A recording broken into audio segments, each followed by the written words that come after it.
There's a lot of people out there, right, who have invisible disabilities, right?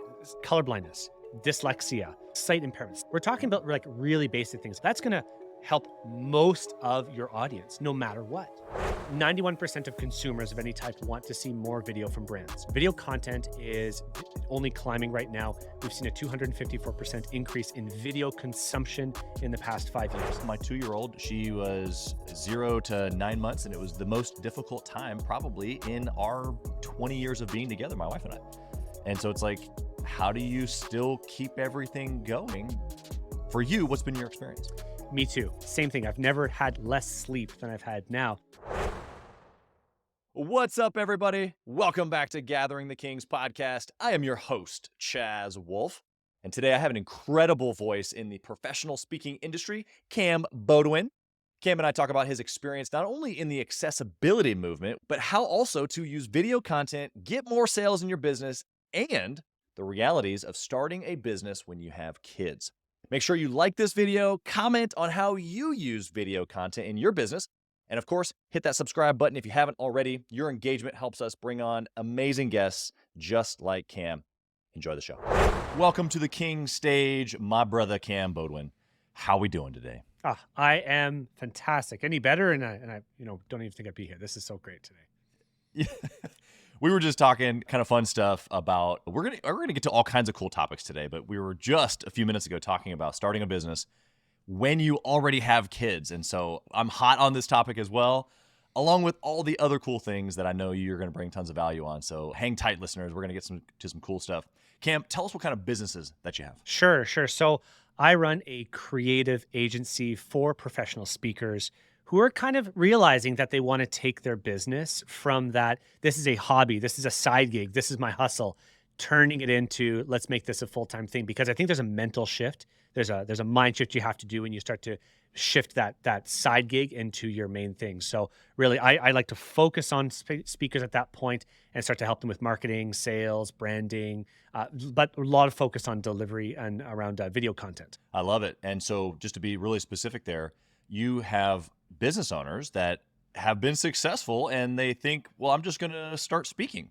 But it's not just a side thing. There's actually like a formula to being a successful speaker is what I'm hearing you say. Is that right? Exactly. And so the one thing I see a lot of speakers, they don't treat their speaking like its own business, right? Like, what are the core elements of a business? You need sales, you need marketing, you need a bit of branding. And, you can take all those things whenever you need to focus on them, right? Like, I wouldn't say that everyone needs to start doing that, start doing marketing right away or focus on your branding, although all those parts are important. But at some point, you're going to have to say, okay, what is this? Is this a way that I can get leads? Is this a way that I can build my brand? Is like, what is speaking? And starting to think about how I can turn this into something with meat. Like, really, like this is an asset to me and my brand and my business. That's what I love talking about. Like, that's really what I love to help people with. That's awesome. Well, we're definitely going to get to that. You came to this place being able to help others with their speaking business by not only starting one, but you got kind of started with a speaking business in an interesting way. Can you give us just a little backdrop on how this even came about for you? Yeah, sure. I'm a developer by trade, and it's really funny. I like to say that when I was a lot part of software development is demo day. Okay, so demo day is when you invite your clients in and you say, okay, like these are the parts that we built of your system this week, and it's a big not always a hoopla, but there's usually pizza involved, which is always good. And pizza hoopla, of course, right? And I was always the developer when they'd say, like, okay, well, who wants to present this week? It's like, I will, right? And I was the least shy developer out there, and it was totally against what people think of as the traditional dev in there. And that was at IBM. And so, you think of large tech companies and really traditional kind of style of building stuff. And here's Cam. Yeah, I'll go and present this week's demo day. And I started to say, maybe there's something there that I can actually work on and grow. During that time, I was actually specialized in something called digital accessibility. In fact, my hat is hashtag A11Y. That actually stands for accessibility. There's 11 characters between the A and the Y. And accessibility really is making sure that stuff, websites, environments, museums, things are usable by people with disabilities. That was my niche. That was really the thing I focused on. And I became a specialist in disability inclusion, accessibility. And so I said, let me help with that. That is my specialty. I can go and speak on disability inclusion and accessibility, especially from the technical angle. So that took me around conferences, and I was able to go speak in front of large crowds about disability, inclusion, accessibility. Don't forget there's a large part of the population who has a disability. Don't forget that can't exclude people. And that became a thing that I was known for. So inside that world of speaking, it's funny. You start to see the same speakers on the circuit. If you go to certain conferences, the same people keep showing up. And that's a good thing.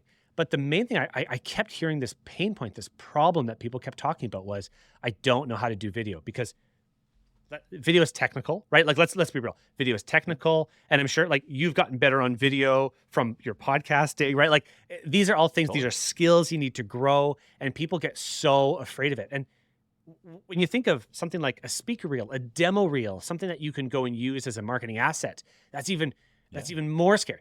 People don't realize that, they've got a lot of content that they can use, or they, going to hire a videographer, that's stressful. They've got all these business requirements. Oh, now I got to go spend 8 hours to go find a good videographer and all this kind of stuff. So when you keep hearing the same pain point being repeated over and over and over again, that to me was a sign. It's just like, someone's got to go solve it. And if there's no one else who can solve it, like I'll be the guy to solve it. So that was the birth of it. That's what started it. And yeah, it was over the pandemic where I started to really take courses on public speaking, professional speaking, and found that, this is a path. There's a structure. There's a system. There's something in place here that people can use and follow and walk that path. Yeah, I appreciate you sharing that backdrop. I want to spend just maybe a couple minutes on your obviously you lit up when you talked about it, your kind of your niche as far as accessibility. Give us just like a couple of 2-3 minutes on why the average entrepreneur right now, and maybe not average because they're listening to this, but the typical entrepreneur who maybe doesn't even know what it means to be accessible, or to, you said, don't leave out those that have a disability. What does that mean in real life for the entrepreneur listening today? Sure. The easiest thing I can ever correlate to is accessibility, usability. Okay. It's really, really simple. Do you want your app usable by as many people as possible? I don't know a single developer or a single entrepreneur who's launched a new app, a new product, who's like, no, I would love for a subsection of the population to not be able to use this, right? Like the concept just doesn't make any sense. So think of accessibility is usability. And there's a lot of people out there, right, who have invisible disabilities, right? Simply colorblindness, dyslexia, like sight impairments, sight problems, right? So we're talking about like really basic things, like making sure the colors pop on your advertising, making sure that when you build an app, like how many apps have you ever seen where there's like a dark background and then the text on there is red and you're like squinting to try and read it, and it's the caption, so it's going super fast. So it's making sure things are legible. That's going to help most of your audience, no matter what. Yeah. So by just focusing on that idea of, okay, usability is important. And if it's usable, generally it's going to be accessible. Not always, but like that's a good primer to it. So these are things like, your captions when you caption a video. Are they legible? The colors that you're using, do they make things pop? The speed at which you have text displaying on screen, or the information that's being related out.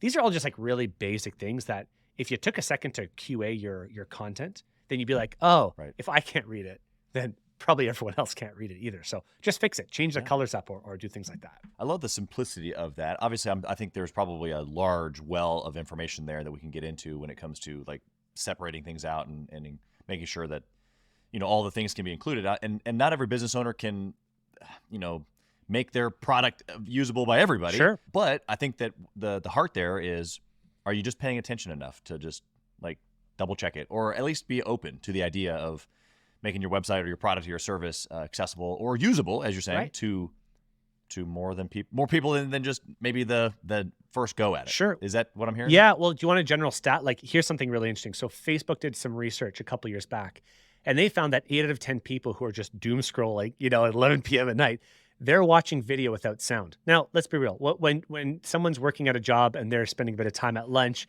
looking around too, they're probably not turning their sound on to watch a video on TikTok, Instagram, Facebook. People aren't doing that. What are they doing instead? They're turning on those captions, right? So by default, if you're not adding captions, which is an accessibility feature, it's for people who have hearing impairments or the disability that way, right? Or cognitive disabilities. But think of how many other people, literally, we are leaving 80% of the people who are just watching video aside. And that doesn't always include people with disabilities. I know I do it. Here I am, 11:30 at night. I can't sleep. Baby's awake, something like that. My wife's sleeping. What am I doing? Well, I'm watching videos, scrolling at night. I've got no sound on. I don't want to wake her up. So, catering to everybody. But I will definitely be scrolling past videos that don't have captions. So just think about that. Think of these little things. That's total usability. Love it. Okay, so let's get to the heart of you and your function now is helping entrepreneurs get to this next level in their brand. We're talking about video. We're talking about being able to speak and kind of elevate your brand. Let's go video first. Sure. It's almost even now like, well, everything you just said about watching video, even without the audio, like this makes sense. Like we're living this. And I would even maybe go as far as to say that every entrepreneur listening right now knows that it's important for them to do video, and possibly maybe they are, but they're in that like, like function of like, it's not smooth yet. How does an entrepreneur, can you give them some, practical tips here? How do they make it smooth? Sure. As far as video content? I think we all just have to admit we're going to suck at it before we're good at it, right? Can we just get that out of the way first? Like no one is born good on video. I spent the first 2 years of being on video removing ums and ahs. But the thing is, I was only able to remove ums and ahs from my speech by getting on video. So it's this catch-22, right? I don't like how I sound. I pause too much. It takes me too long to edit the video. Yeah, that's just part of the process. So one thing I like to recommend people to do is get on lives, right? You can turn on YouTube Live, Facebook Live, Instagram Live, and just getting comfortable. First off, no one's watching you, right? No one cares about you. Even if you've got a following of 8 million people, the first time you do a live, probably no one's tuning in. So it's okay to just use that as a test ground. And then you know what? You can delete it afterwards if you're really afraid of it. Like it's totally fine. Getting comfortable in front of a camera is almost required these days. So imagine if you're an entrepreneur, okay, and you're just starting out your journey and you're getting to that destination. By the time you're 5 years in, there will be people calling you up for podcasts. You may be showing your product on a news, like a media source, something like that. You may be interviewed for something else. You may be going up on stage, participating in a panel. You don't want to be in that situation, fumbling over your words, not understanding your message, complicating or delivering a convoluted message. And you probably also don't want to be paying somebody to help you rehearse 2 weeks before your content is delivered, right? You want to start getting comfortable. And I say that this is the best way to practice all of that. Best way to practice speeches, best way to practice your vocabulary, your intonation, your voice inflection is just get on camera. Just start recording. Hit record. You don't need very much. You just need your phone. That's it. Like you can just put that up in front of you, talk to the camera for 10 minutes, and you'll just start to get better. That's always the very first step. And that's for anyone across the board, brand new in business, 10 years in business, doesn't matter. Yeah, I love the just authenticity of that. That's an overused word, so I hesitate even using it. The realness of just going, hey, look, it's okay. First off, I love what you said there as far as no one's watching, no one's listening, because it's so true. Especially when you realize that as you're starting, even guys like you and I that have spoken or building audiences, you look back and you're like, oh, dang, I thought that was going to hit a little different, and it didn't. Or something that you didn't think at all, and it's usually the ones where you're just being real. Yep. Take off and people really resonate. And so I think that there's a lot to what you just said. How does I'm thinking of the business owner who's listening right now. They're probably driving in their truck, or maybe they're in between clients in their office, and they get it. They get what you said, but there's this mountain of like, what do I say? And how do I do it? And I hear what you just said, and I get it, but it's just like I got to sit myself in the seat, and it's just a lot of work. It's a big boulder to push. Yeah. Give them some mindset before even saying all you need is a phone and just talk, and give them some mindset ahead of time. Sure. That red button on like the record button is the hardest button to push. But as soon as it's pushed, all of a sudden, it's already started, right? The activating that button is the hardest part. Like, oh, you're so worried about what you're going to say. But once it's on, you can't stop. It's just like this recording that we're doing here right now. I don't know where this is going. You don't know where this is going. We're kind of building this as we go. And that's the best part of it. Like that is it's the most fun part of it. And you will get better at it as you go. So just start hitting record, even if it's just to record and then you dump it later on. Now, you mentioned something there, going as a business owner, going between clients and stuff like that. Video is so underused in the sales process as well, that's where I got a lot of practice as well. If I had a script, I just used hit record and do a live, just as one example, if we're thinking more socials, but let's think about this more as a business practical sense as well. Why don't you write up a script? It's 1 minute. That's maybe, 60 to 80 words. This is a pitch that you're going to do to a client. You can make it hyper personal. I've had people thank me after I send them a video. Have you ever been thanked for a sales call before? Like a cold sales call? Oh, thank you so much for cold calling me. Never. but people thank you for a video. Thank you for such a personalized video. I really appreciate it. Not interested right now, but let's get on the phone in 6 months. And then you get the other side where people actually do book a call with you. They do want to get on the phone with you because they've seen you. You establish trust. Video builds trust. And if trust is at all part of your brand, if trust is all important to your brand, then I think just using this as one more tool in your arsenal is so valuable. It's so important. Yeah, I'm even thinking about one of my companies is a general construction company Mm-hmm. and general contracting, and we use video even in the process, different markers. Like when they first come in as a lead, of course, our team is reaching out to them, booking an appointment. But as soon as that appointment is booked, they get a video from me as Amazing. one of the founders Mm-hmm. saying, hey, here's who we are. We're not just your average contractor, and here are our values, and here's why the next couple steps are going to be really important. And then before the guy comes out that's going to come to their house, boom, get a video. Here's who he is. Here's a little snippet of his family. Here's his favorite color, favorite food, that type of thing. And those little touch points along the way to your talking, which is the trust that you're referring to, even for the maybe more traditional, maybe blue collar type of businesses. And in fact, I think it's actually even more valuable for businesses like that, right? Let's break that down because I love that angle. And I think that thinking about video in, let's say, the non-traditional businesses, blue collar businesses, things like that is so good because it's easy to say it from, video marketing. You're a video marketer. Sure. Like, of course, video is easy for you. But do you remember when a couple years back when Instagram was just starting to get big? Remember watching people do, I remember watching people doing drywalling, right? Because I suck at drywalling. It's I don't ever want to do it. I love doing DIY stuff, but I hate drywalling. Mudding is just pain. But then you watch guys, right? You watch guys doing mudding on video on TikTok, and you're like, I want that guy. And I remember one guy was talking about how respecting the client by mixing his mud in a bucket first with the lid on, and he cut this slot out, and he had the big drill that would mix it separately. And he's like, you do this because you don't want it to spill over onto your client's floor. And just take a moment, let's take a moment and think about that. Let's put this into the perspective of the client for a sec. Clients, generally speaking, especially in general contract, maybe they're not comfortable with tools. Maybe they don't have enough tools. Maybe they're a single mom. They got 2 kids, and they they don't want to get invest, or they're hiring somebody to do a job for them that they are not able to do for whatever reason. You show them a video like that, all of a sudden they know that, wow, this person's going to respect me. First off, they're not a weirdo. I don't know who's coming to my door, right? Maybe they live in an area. Think of all these little elements of trust that you're building just by sending 30-second video. Hey, I'm Chaz. I'm the owner of the company. Here's the guy who's coming to see you, and here's his video. These are little building blocks that all of a sudden, when she gets someone at her door, a stranger to her door, she's saying, wow, okay, I get it. Like, I know this person. I know who this person is. I know they're going to respect me in a certain way. They're going to respect my house, and we can move this forward in a way. And that's probably going to add referrals later on down the road. Think of all these little benefits that are just adding up when you just send those 2 little short videos. Yeah. I can even just going back to that construction business that I was referencing a few minutes ago. The clients that we worked with before those things, of course, we still did good work, and we were even in the newer days when when things were a little rocky. It just is a difference when you can show the human factor, right? Because that's really what we're talking about.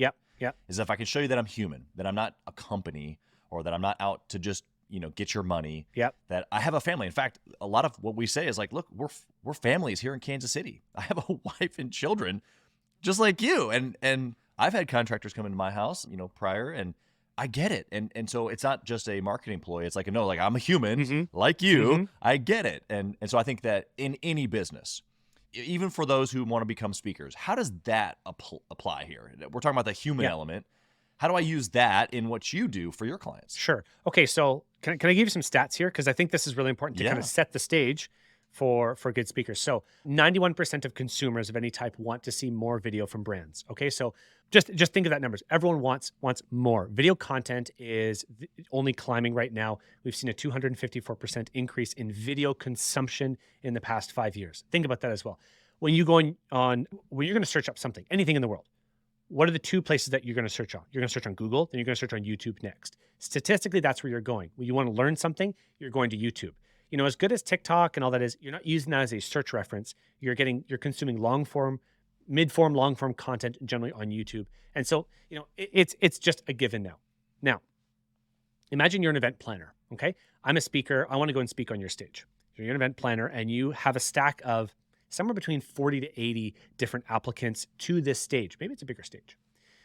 What's the fastest way to filter? What's the fastest way to understand who this person is who's going to come on my stage, right? The fast way to do that is just to look at, well, who's got video? Who's going to show me, who's going to lower that barrier to entry to understand of what is this person going to be like on the stage? Because an event planner has one thing that they care about, only one thing. Is this person going to respect my crowd? Is this person going to respect my audience? And that's really, really important to remember because an event planner has their job on the line, right? Like there's going to be someone above them who says, we need this many speakers on this topic, and we're going to need to have people who do this. So they don't want just someone who can't present themselves properly. They don't want someone who doesn't know their topic very well on stage. So by you showing them, demonstrating that you could do that through video, and that's kind of what we specialize in video demo reels, which I can talk about in a moment. By showing an event planner what you can do is way better than just sending a cover letter saying, I speak on this and this is my text abstract. So that's really what we're talking about here. It's like the element of showing, not just telling. Yeah, I like that you have given it specifically for how you help your clients. But again, I'm going to translate this to a couple different businesses. Again, whether we're in the blue collar trades or whether we're in marketing, like you mentioned earlier, I can reach out to someone who I'm trying to earn their business. And I can say, hey, I was thinking about you and our conversation from the other day. And here were some things that I was thinking about. Bingo. And whether that be like physically showing them that someone else's bathroom that I'm in, that I'm remodeling, or it's a marketing campaign that is crushing on, cost of acquisition. And I'm like, hey, I could probably do this for you, but let's talk a little further. And I'm making it real right there in front of them. Talk about this just a little bit further, because you said you got some like this demo reel. Talk about that. So a demo reel is a 2.5 to 3.5 minute video that's your movie trailer. Like it's really that. There's two really important things that a speaker must have when they start their speaking business. Number one's a speaker website. Number two is a demo reel. Because again, no one's going to go watch your 18-minute TED Talk. Like, let's be real. If my job is just to go find speakers, I'm not watching 20 TED Talks and spending all day watching TED Talks. My boss is going to come around my shoulder and be like, could you get to work, please? Like, stop watching videos. But that 2.5 to 3.5 minute marketing video, like that's really what it is. It highlights you. It sells you as an expert in your field. And you show different scenarios that you've been in, on stage, in an interview, on paid media, like all these different kind of areas. It shows your expertise that you dominate and you're an expert in that field. So that's what it's for. That really is, it's a marketing tool to that. Now, I coach my clients. I say, you don't only have to use this to send to event planners. Think of it. It's a promotional material for your socials, right? It is on your website, front and center. I can't believe the amount of speaker websites I go to where if I got to dig down deep into the website to go and find their speaker reel. Imagine you're somebody actually looking for a speaker. I don't want to look 20 pages deep just to find who you are and what you speak on. It's too much. You got to think of the flow, and you got to think of what people want these days. And gone are the days of 8, 9, 10-minute demo reels. No one's watching those anymore either. We're all influenced by TikTok. We're all influenced by Instagram. We want that hard-hitting, fast. Who is this person? Do I see them on stage? Do I want that? So that's kind of your static areas that could go website, socials. But I cold message people my speaker reel, right? When I'm looking for speaking gigs, I say, hey, I don't know if you're looking for anyone on stage right now. Here's me. Here's my speaker reel. If you'd like to have a conversation, I'd love to pick it up. And then I just send it to them, right? Like just like that. And I coach speakers to that. And when I hear speakers come to me and say, Cam, I got speaking gigs because I just sent them my speaker reel. And we know these days in automation and all the tools that you can use, you could cold message event planners your speaker reel, just that. And again, what are we talking about? Building trust, understanding who you are. Maybe they have a fit, maybe they don't. But what did that cost you? That one investment in something like a speaker reel instead of demo reel pays off so much. Like there's so much you get out of that. That's a really valuable piece of marketing material. Hey, kings and queens, Chaz Wolfe. I want to talk to you about something that's super important to me. We put a lot of time and effort, we meaning myself and my team, into this podcast, into the content that goes out every single day. And if you have been getting any sort of value or insight from this, we want it to be able to reach other business owners too. So we would love if you would like, comment, share, leave a review, post, share again. all of the things on social media, on all the different platforms, or even on the podcast mediums of Apple and Spotify. We would love to be able to get our content into more hands, more entrepreneurs, so they can grow their business as quick as possible. Together, we are building a community of like-minded entrepreneurs who are committed to growing their businesses to new heights. So let's do this. Let's help each other grow. Yeah, I love how you've distinguished it as a piece that's reusable. It's not just a piece of content, although that's reusable as well. This is like, no, we're going to go in, we're going to put it like some system to it. It's speaking of specific message. Mm-hmm. But again, I think you gave a good picture at the beginning of this where it's like they could do this with their phone, just hooking it up right there in their office or even in their car. Like it doesn't have to be well done. Mm-hmm. Now for a speaker, probably so. Like if you're interested in becoming a speaker or you're already a speaker and it's not going well for you, Cam's your guy. But for maybe the other business owners that are listening, that are just like, I wonder how I do this. Mm-hmm. Turn on the camera, work out the kinks, create a video that shows your stuff, right? Right. Because all you're doing is you're demonstrating expertise, right? You're demonstrating. Right. Let's go back a couple of years, right? So imagine, hey, Dad, can you come over and help me fix my whatever? Like I want to change a toilet, right? Like, Dad, come help me fix a toilet. Like you're giving that same kind of attitude when you're showing someone your clients. You're saying, let's maybe move away from I don't know, contracting. Let's pick a different business, like accounting, right? Accountants, yeah, right? Any accountants out there, I'm so sorry. I hate my tax season. It's the worst. It's right now, and it's been so long since recording how to do taxes. There are people crushing it on socials, talking about spreadsheets and how to make your spreadsheets more effective. Like, totally. we're talking about the most dull topic in the world. Like, how do we make spreadsheets more efficient? And I signed up for them because, there's all these like extra functions that you can do that I didn't know about. And just talking about, hey, if you did this, you could save, you could benefit this way. You're just passing a bit of information, passing a bit of knowledge. And you know what? The first time you do it, you're going to get 2-3 likes, and it doesn't matter. But Right. You've got this corpus of information. And now how can we reuse that? Let's talk about reusability for a moment. What if one day you want to release a course, right? Subscription-based courses. Well, you've got this entire library of video that maybe didn't do so well on socials because you had no following. Now all of a sudden you can build a course with that information. You've already got it recorded. You don't have to go back and record all that content, rewrite it. You can say, you just plug in a bunch of your reels and you've got a $27 course per month that you can start to sell. Oh, wow. Okay, now we're replicating this information. Now we're going to get it in reels. You gather a couple of those pieces of content together that start to, I don't know, if you talk about bathroom renovations, maybe you talked about caulking in one and fixing the bathroom, tiling. You gather up all the same ones. You say, well, here's a mini course, right? Here's $10 and here's a bathroom remodel mini course. You've already got that content built. And the only thing that you need to work out of yourself is that fear of pressing that red button. That's it. Like, right. It's really that one step. Just hit record and start talking about what you're doing. And you will see how much easier it gets over time. That's it. Yeah, that word fear, I'm going to use this to parlay here in a second to starting a business when you already have kids, because we've already kind of joked about that, and I think it's super fun but important. I think there's a lot of people that start businesses when they have kids, and it's like different. But that fear word is probably the connection piece. It's like thinking about all the things that maybe could go wrong, or that someone might not like it, or I'm not going to get any likes. How does someone overcome that piece, the fear piece? I know that you're saying just hit the red button. It's the hardest one. But are there any other pieces around the fear that you've worked with your clients around? So I think we all have these innate fears. And that's why when you go and buy a mastermind, when you go and pay for even some like sales courses, what is the first quarter of every single sales course out there, every mastermind? It's so mindset, right? What they're trying to do is show other people who have overcome those challenges before and kind of like you can work through it too, because if they've done it, you can do it.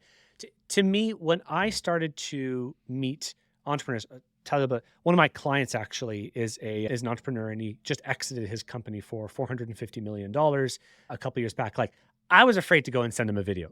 Then when I started to think about, he probably puts his pants on one leg at a time every morning. Right?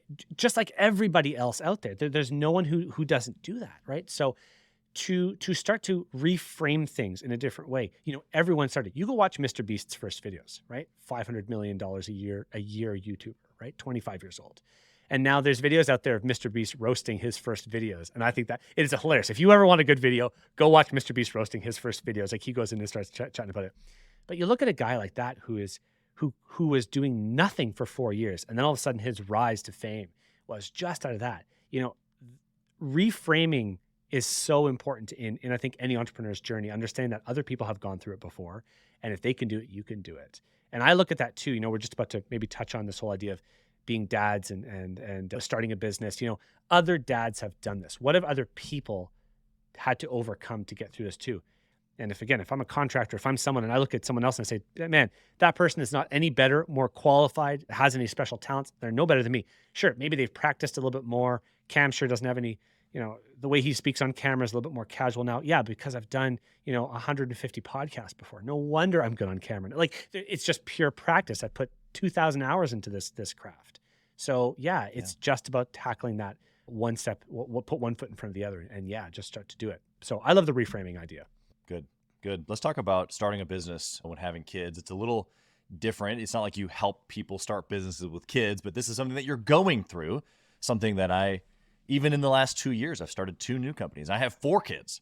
And so we were talking about the limits of time, even the limits of capacity mentally, just because there's other things going on when you have young kids, like real pieces. I mean, just not that long ago, my 2-year-old, she's almost 2 now, but she was 0 to 9 months, and it was the most difficult time probably in our 20 years of being together, my wife and I.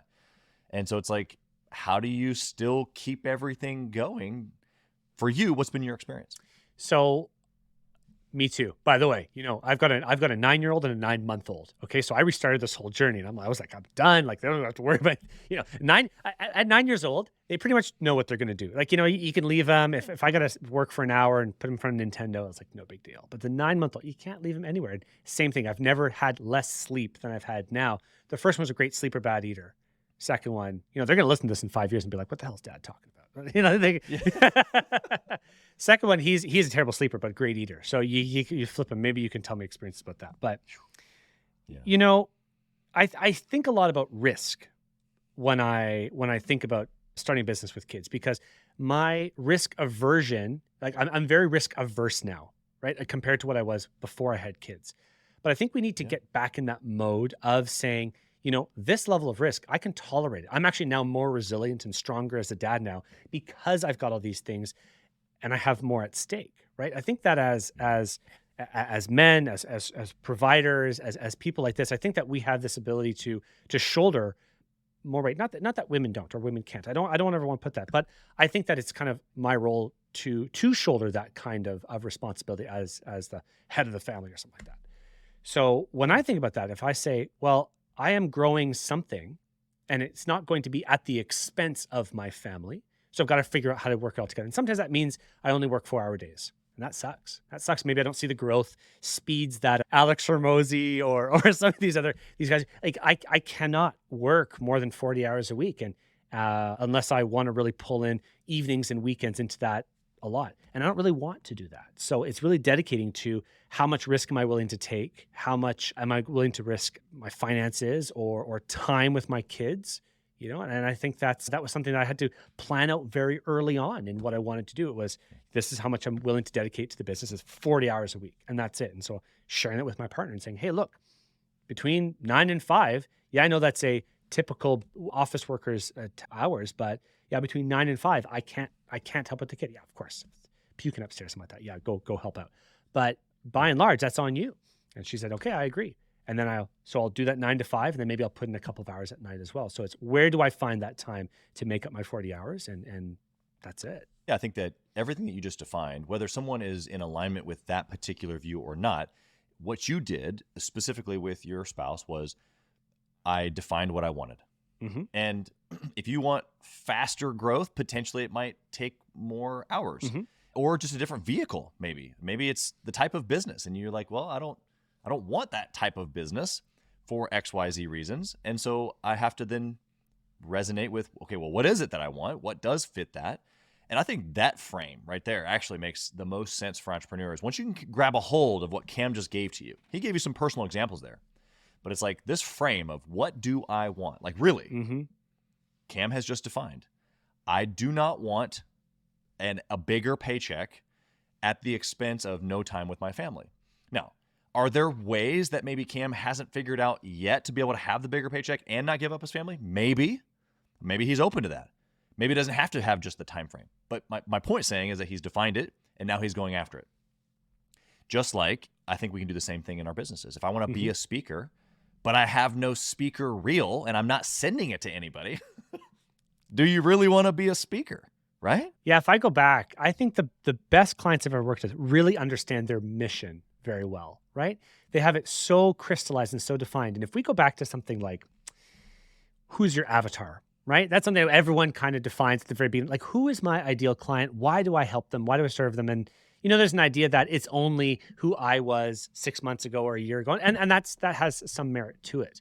But I think that a lot of understanding needs to happen first. And going back to who do you serve and why do you help them is really a good thing to define. And I add that into the speakers I create. But also, we're talking about family, getting crystal clear on what I want. Like, what do I want this life to be? Because what are we doing other than crafting our own lives that we desire, right? As entrepreneurs.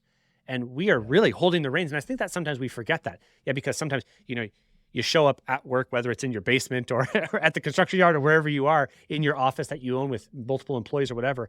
And sometimes I know I can forget that, oh yeah, I'm actually steering this ship. Like, this ship is mine to own and my life. And that's the whole idea. We can get into like meditation and mindfulness too, about that whole thing of remembering that, yeah, I am here and I am literally driving this cart. And if I just let it drive itself, it's going to careen off the side of the mountain and fall down. So going back to that whole idea of understanding your mission, understanding your why, it gets thrown around a lot, just like authenticity. But it is so critical to remember that, so critical to remember and define that, write it down.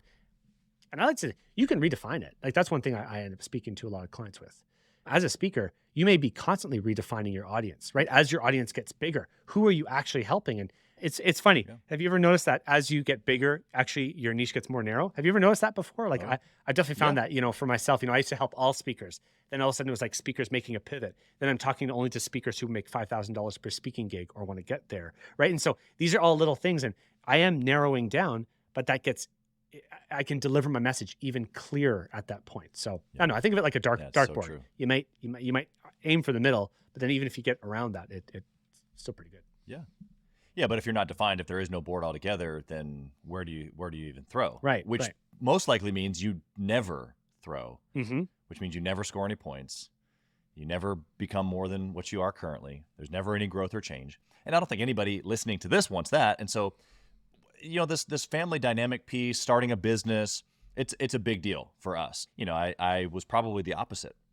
I spent many years saying family was important to me, but yet working like 18-hour days, right, and maybe more. And so, the flip flop there is at some point, the alignment of what you want has to come into place. And so, and also with what you are doing, like your actions can't speak so loudly that it overcomes what you say. They have to align if you actually want to achieve what you're saying. So, what would you I've heard you speak. I want to kind of go back to this idea of helping a speaker kind of really get to the next level and increase their brand.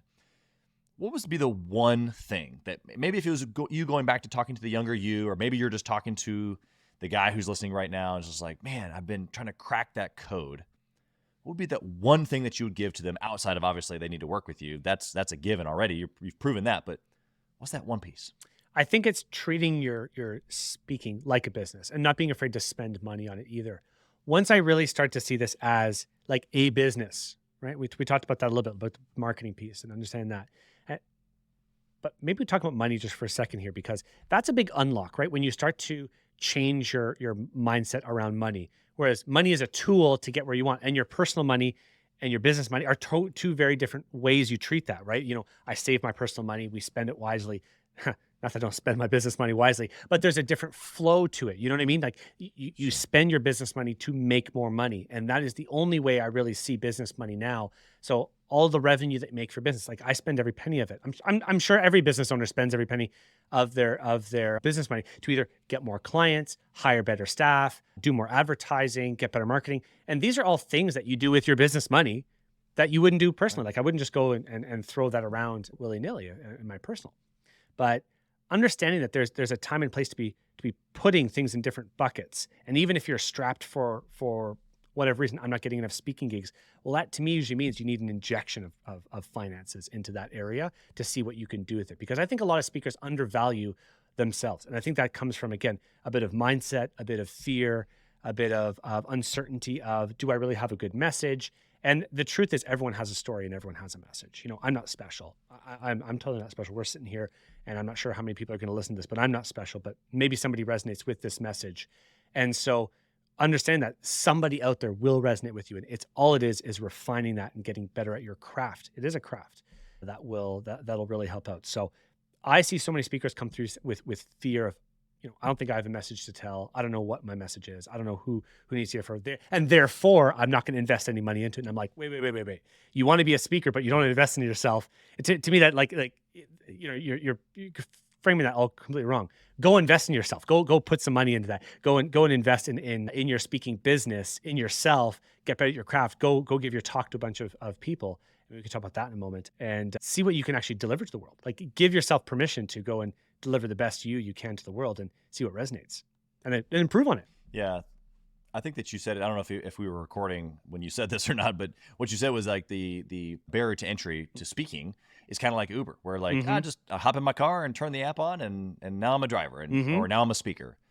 And yeah, although that may be true, that's a side hustle, that's a side gig, and you're not treating it like a business, to your point. And so when you think about and you sit down and you go, okay, I'm going to generate revenue. How many speaking gigs do I need? How am I going to get them? Who am I talking to? What's my message? You can help them with all of that, right? Yeah, absolutely. And so I don't think maybe not any Uber driver. I was going to say, if you're an Uber driver, you're not a race car driver. You know what I mean? And I think that's a very clear distinction. If I want to become a race car driver, it's not spending time as an Uber driver that's going to get me there, right? And so same thing as a speaker. Just because I go and speak on small stages, and like I'm not a speaker as a result of that. Now I can become it if I go and start to invest in it. Just like an Uber driver who wants to become a race car driver, you got to invest in the time and the coaches and the practice. You got to go and spend time doing that with the right types of people. So understand that everything is a process. Everything in life is that process. And we can bring this back to even just getting comfortable on video, getting comfortable on stages. You go and watch some of the big guys like Tony Robbins, Les Brown, Mel Robbins, like some of these really big motivational speakers. Go watch Tony Robbins videos in the 90s. You want to see a guy who, did you know that, like, here's some fun fact. Did you know that Tony Robbins paid and booked his own rooms to deliver his first speeches? This guy like paid $5,000, whatever it was. Maybe it wasn't $5,000, but he found a conference room, paid for the conference room himself, and then put up posters to go and see who, like 4 people showed up.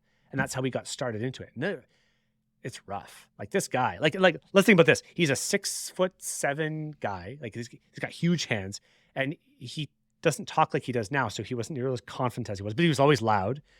And it was rough, but he got to where he is today with millions and millions of followers, really confident doing what he does, like only through deliberate practice and deliberate effort. And I think that's the same thing everywhere. Using the spoken word to grow your business is also something really powerful too. You can go and speak from stage and sell from stage. We didn't even talk about that. Selling from stage is super powerful. Many, many people do it. Russell Brunson does it. Alex Hormozi does it. Going on stage and actually delivering your product from stage, there's going to be a lot of opportunities to be able to do that as well. You can go and do a trade and say, hey, I would love to speak on your stage, and but as long as I can sell my product. So I now no longer speak for free monetarily, but if I speak and I can sell my product, then I'll go and talk. But if someone just says, hey, I don't have any budget, would you come on? Then that's the trade. That's really, like, yes, I'd love to come on your stage, but you got to let me sell my product too. And if they say no, then it's like, okay, I'm sorry, I'm not a fit. That is a great segue into start seeing value in going to speak as well. Maybe you're doing construction. Maybe you go to a home show, a home conference. They crave people with expertise to come speak on stage. I don't think you realize that. People who are blue collar, and I say that very lightly. I don't know if that's a bad term, but blue collar workers who can stand up on stage and speak are like the amount of extra money they make. It is insane, because you can go and share your expertise with multiple people, and they all sit in the crowd. No one's going to sit in a home show in those chairs in front of the stage who is not a potential client, right? Think about, Right. you've been to home shows before, you've been to those like Oh, yeah. renovation shows before, things like that. No one is sitting in front of a 30-minute redo your bathroom faucets learning session who is not interested in redoing their like, like think about that for a moment. Just think about that. Share your knowledge will put 50% of those people on your contact list to want to call you back, right? Like you'll be able to gather clients like that as well. And then finding a way to do lead gen, take a picture of this QR code to get my 10 steps to redoing your bathroom, something like that. There's going to be people out there, and they're all leads that you can get there. You just got paid to go on stage. It is an avenue that is overlooked by so many people. Love it. You're hitting pieces from multiple angles. And I think that this is applicable. I don't want the listener to think, well, I don't want to speak. Everything that Cam has given you guys is usable inside the business, even if you don't want to become that speaker. Cam, how can the listener find you? They're intrigued. They're like, I don't know, maybe I can do this, maybe I can't. That kind of sounded kind of interesting there at the end, maybe talking at trade shows and stuff. Maybe it's even a different type of industry trade show. I want your help. How can I find you? Sure. So best place to just chat with me is on LinkedIn. Just find me, Cam Beaudoin. I'm sure you can find the spelling of my name in the show notes, or you can go to thefrequentspeaker.com. That's my website. And we'll help you out with everything, okay? So you may have no content. You may have a little bit of content, or you may have lots of content. I don't care. We'll help you. We'll even help you book a videographer to go and record you on stage in an interview to help build up that content to craft something that's going to earn you money to go speak on stage. This is a whole other avenue. It's going to, and my sales background is going to help you sell through that video as well. We'll help you everything from soup to nuts, like the whole thing to craft something that'll make you look like $1 million on stage. I love it. I love it. I've enjoyed my time with you. You're clearly an articulate individual, but you've got a background that speaks that anybody can do what you do. And I just love that message. Thank you for doing that for us here today. Blessings to you and all of the people that you're helping here in 2024. Thanks for being here, brother. Thanks, Chaz. Hey, and you have an amazing craft as well yourself as well. Thanks for having me on. This has been great. Thanks everyone for listening. Thank you for listening to Gathering the Kings today. I hope that you were able to pull out a few nuggets to go apply into your business right away. More importantly, though, I hope that you're realizing that it takes more to be successful than just being by yourself, doing it all on your own, carrying the weight all by yourself. What I have realized, not only in my own journey from multiple businesses and multiple different industries, and now interviewing over 200 or 300 other very successful 7, 8, and 9-figure business owners, is that it's tough to do it alone. And so Gathering the Kings exists to bring together successful entrepreneurs. In fact, we are putting together 1,000 kings, specifically who are grateful but not done. We're intentionally assembling kings who fight tooth and nail for their business, family, and communities. And here's what we believe, that in the pursuit of excellence in those areas, that it ignites within us the responsibility to govern power and forge a lasting legacy. So if that relates and resonates with you, and you know that you need people around you, sharp, qualified, other very successful business owners, I want you to go to gatheringthekings.com. I want you to take a look at what we're doing and see if it makes sense for you to be part of our pursuit to 1,000 kings. Talk soon.